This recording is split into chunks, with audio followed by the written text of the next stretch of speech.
ये बात लगभग 9 नवंबर के रात के 11 बजे के आसपास की है, जब पुलिस को अनजाने फोन से एक सूचना मिलती है, जिसके बाद मौके वारदात के ऊपर पुलिस पहुंचती है, जहां पर उनको सिर कटी लाश कई टुकड़ों में मिली थी। वह लाश को बोरे में बंद किया गया था और रास्ते में जंगल में फेंक दिया गया था, जिसके बाद पुलिस का देख पाना भी काफी मुश्किल हो गया था। लाश को इतनी बेरहमी से काटा गया था, जिसके बाद से ही पुलिस ने अपनी हिरासत में लाश को ले लिया गया था। लगातार 5 से 6 दिनों तक जांच चलती रही थी, लेकिन कुछ भी पता नहीं चल रहा था कि आखिरकार यह लाश किसकी है। जिसके बाद मेडिकल जांच के बाद पता चलता है कि यह किसी महिला की लाश है।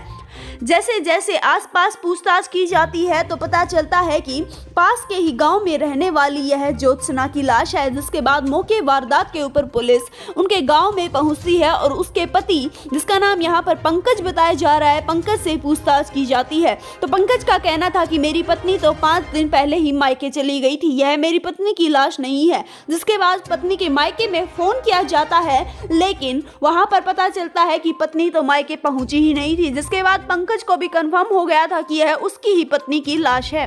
अब आखिरकार बड़ी बात निकल कर यह सामने आती है कि जब पत्नी घर से जा चुकी थी तो पंकज ने क्या एक बार भी फोन करके नहीं पहुंचा, और दूसरी बात आखिरकार ज्योत्सना की कोई इतनी बेरहमी से हत्या कौन करेगा। जिसके बाद पुलिस आसपास पूछना शुरू कर देती है तो पुलिस को काफी विचित्र बातों का पता चलता है। पुलिस को पता चलता है कि पत्नी ज्योत्सना को शराब पीने की आदत थी, वह नशे की काफी आदी थी। इसी के साथ साथ उसको आवारा भी बताया गया। लोगों का कहना था कि गाँव के काफी युवकों के साथ यहाँ पर ज्योत्सना के संबंध बताए जा रहे थे, जिसको लेकर पंकज और ज्योत्सना में रोजाना लड़ाइयाँ होती रहती थी। अब पुलिस का शक पूरी तरीके से पति के ऊपर गहरा जाता है और उसको गिरफ्तार कर लिया जाता है। शक के तौर पर गिरफ्तार करके जैसे ही उससे पूछताछ करनी शुरू की जाती है तो पंकज सारा जुर्म कबूल कर लेता है। पंकज का कहना था कि मेरी पत्नी नशे की आदी हो चुकी थी, मैं रोजाना उसको समझाता था, लेकिन उसको इसके बारे में कुछ भी समझ में नहीं आता था। रोज शाम को वह शराब पीती थी,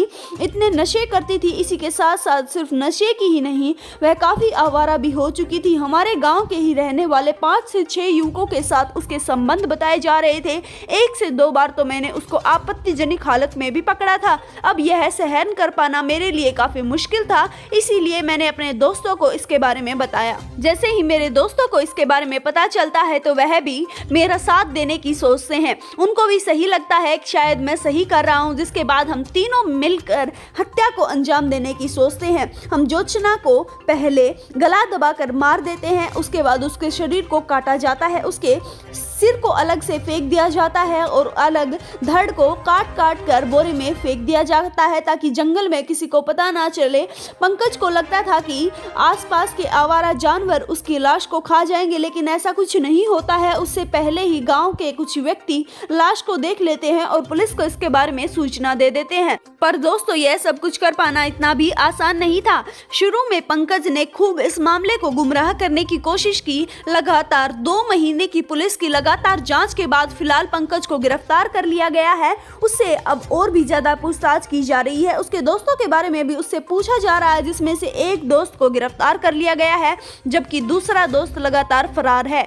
इस मामले में जो भी आगे अपडेट आएगी हम आपको जरूर सूचना देंगे। तब तक इस वीडियो के लिए इतना ही। हम आपसे मिलेंगे किसी नई अपडेट के साथ। तब तक आप हमारे साथ जुड़े रहिए और हमारे चैनल को सब्सक्राइब कर लीजिए।